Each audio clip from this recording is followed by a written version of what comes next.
So that's a little bit about the JCC and the programs that we offer for the community. I think because we have such limited time, I want to leave quite a bit of time for questions that you might have. But I just wanted to update you a little bit on some of the things that are going around the center. Our preschool is continuing to be a model for the Ethical Start and the Leader in Me program. We currently have 122 students in our preschool. 111 kids are enrolled in our after-school kids-based program, and 20 kids are involved in our new J-Team program for middle school kids. That's involved with mentoring program, leadership development, and involved in community service. We have 50 kids who are excited to travel to Florida in August to participate in the Maccabi Games, which is one of our largest delegations. The center in Springfield really is the envy of many communities our size. Not many have delegations nearly the size that we do, so many years after we were able to host the Maccabi Games, so we're really proud of that.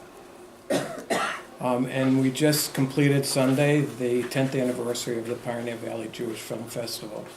We had nearly 2,000 people of all ages this year participate and view movies from around the valley. It really is a great collaborative effort funded largely by the Greenspoon Foundation and organized by the JCC in collaboration with nearly 24 Jewish and secular agencies. So, and this year we saw a small decrease in the average age of participants viewing the film, which was a nice sign for us. And we had more programs this year in talkbacks, which was also an enhancement to the festival, which we're quite happy with. Our Kahila program, our special needs program, continues to grow. You see here some of the activities that we do. This year we added an adult component, which is, if you know the special needs laws, at the age of 22, many of the services that are available to people with special needs are just dropped underneath them. And so we're amongst one of the only facilities that will provide the kinds of social outlets for people who are 22 years of age and over. And we have weekly activities that kids are involved in, young adults are involved in, with going out in the community and participating and learning social skills and being able to practice them here at the center. And this year our health and wellness program has just blossomed. We have more activities for our youth than ever before. The number of young people and college-age people involved in our leagues has grown dramatically. The number of after-school programs that we have for youth has also blossomed, as well as participation in our youth fitness programs, and as well as our exercise programs for groups for adults. So it's the addition also of our ropes course outside has been a nice challenge, not only for the kids in the center, but also for outside groups. So that's just a little bit about the numbers of the people participating in the center, but what's really important is the outcomes that happen as people participate in our programs. And I think that one of the nice things is we often see in terms of our preschool kids going home and demanding that their families celebrate Shabbat. Frankly, whether you're a Jewish child or a non-Jewish child, they're both going home and asking their people to light the Shabbat candles and say their blessings before the meals.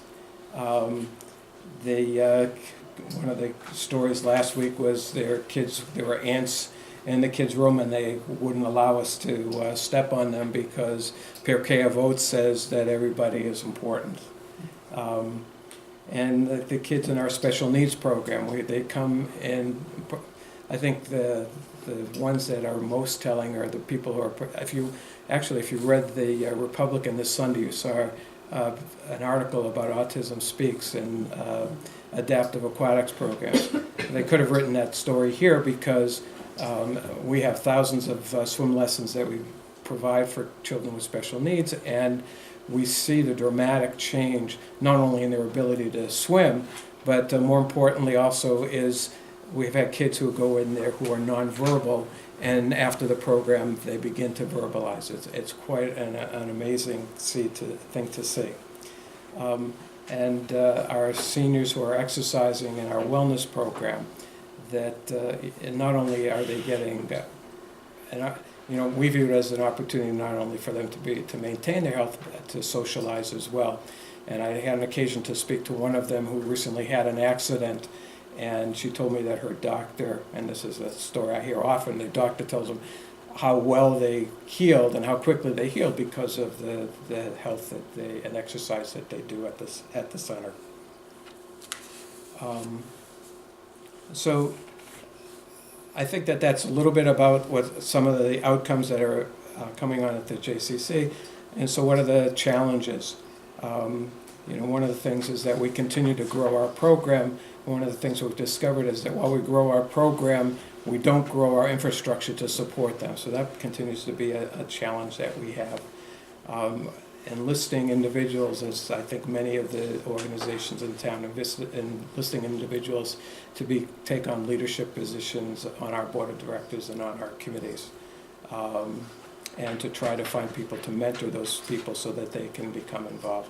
One of the other challenges is finding strategies for our younger people to become engaged in the Jewish community, both individuals and families.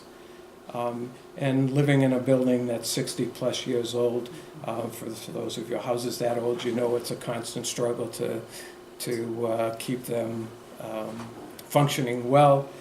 We have mechanical systems that are almost as old as the building, and they're long-lived, long past their useful life, and we're continuing to try to keep them going. And of course, trying to find creative ways to generate revenue to fund our programs and to balance the budget and overcome our cumulative deficit, which is still in over $400,000. So that's some of the challenge. But what I wanted to do is really provide you with the opportunity to ask questions that you have. It's great. I think I was here 60 years ago when we walked into the new building. I hate to say it, but I'm pretty old. Do you do much with grant writing? I was thinking the Kahila program or some of the other programs, there might be grants out there.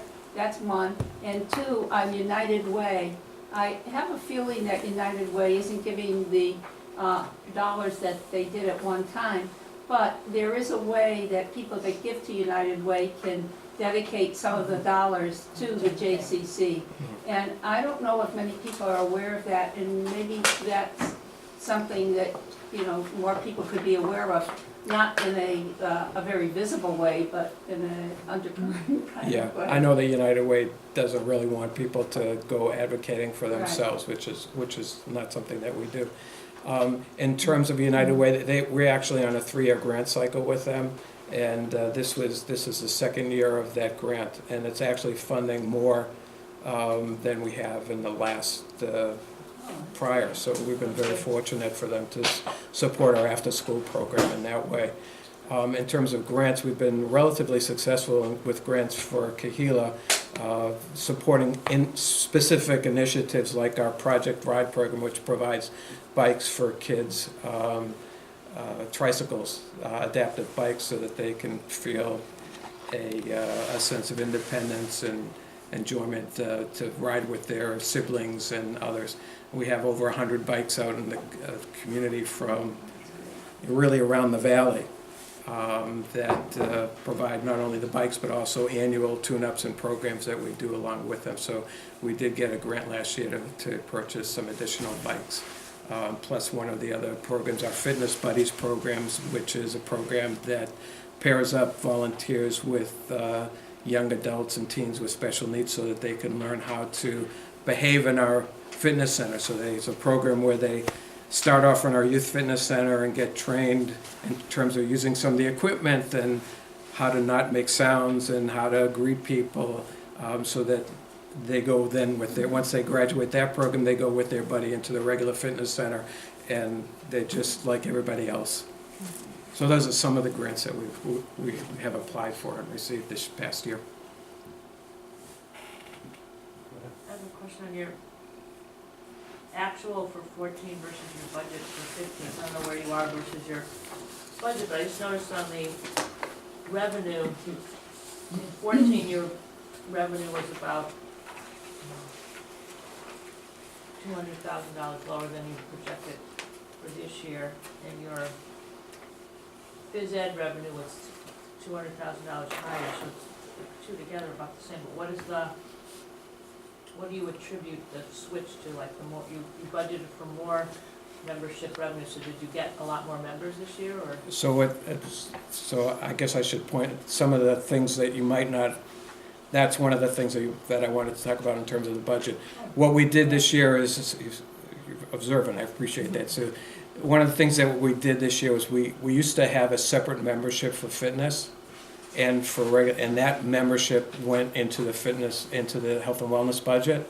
What we decided to do is we're trying to move to a one membership for all. So what we've done is taken the membership number out of the health and wellness budget and put it into the membership budget. Does that make sense? And it's about the 200,000 plus or minus. Yeah. Our membership actually is roughly about the same this year as it was last year. Which is what? Just refresh my memory. It's about around 1,750 units of membership. Now, a unit of membership is, if you're an individual adult, that's one unit. If you're a family of 12, that's one unit. Yeah. So it translates into somewhere around 3,500, 4,000 people. Very good. Was that accumulated deficit you referred to? Is that something that's in the past now and you're balancing each year and just managing that cash-wise? Or? Yeah, when I start, well, it's okay if I tell you. Go ahead. When I started, the cumulative deficit was about $750,000, and over the last 6 years, we've reduced it to about $4.25. Good for you. So it also looks like special needs, you've been increasing what you're projecting for that. Is that because you're growing your program, and are you growing your program because there are more needs that you're identifying? Or is this kind of a niche that you're trying to fill, or, it's going from 106 to 149 to 154? It's definitely one of our fastest growing areas because of the need. There are few places that offer recreational programs for individuals with special needs in the area. And the program has just been expanding and expanding. We started off, I remember starting it off with a Sunday program for kids with special needs. There were six kids in a music and movement program, and now we offer programs on a daily basis and evenings and weekends. We have our summer camp program is now totally inclusive for the 8 weeks, plus we have a week afterwards that is only kids with special needs, and it's a component with children. Then we have teens and young adults that come in the afternoon and spend the evening, and they make dinner. So it's really an expanding area because the need is continuing, is there. May I ask one question? What's the in terms of membership, what's the geographic overlay? The membership of the center continues to be largely concentrated in the Forest Park, Long Meadow area. Over the last number of years, it's spread out a little bit. So as the Jewish community spreads out a little bit into East Long Meadow, Somers, Enfield, Suffield, Wilbraham, we start to see members there. But we were talking this morning about a member who lives in Munson, who sends their child. The wife works in Worcester, but sends their child to the JCC in Springfield because of the Jewish education. And he travels 40 miles back and forth each day in order to get their child into the preschool program. Do you know what percentage of membership is Jewish families? It's roughly 45-50% is my guess. Michael, thank you.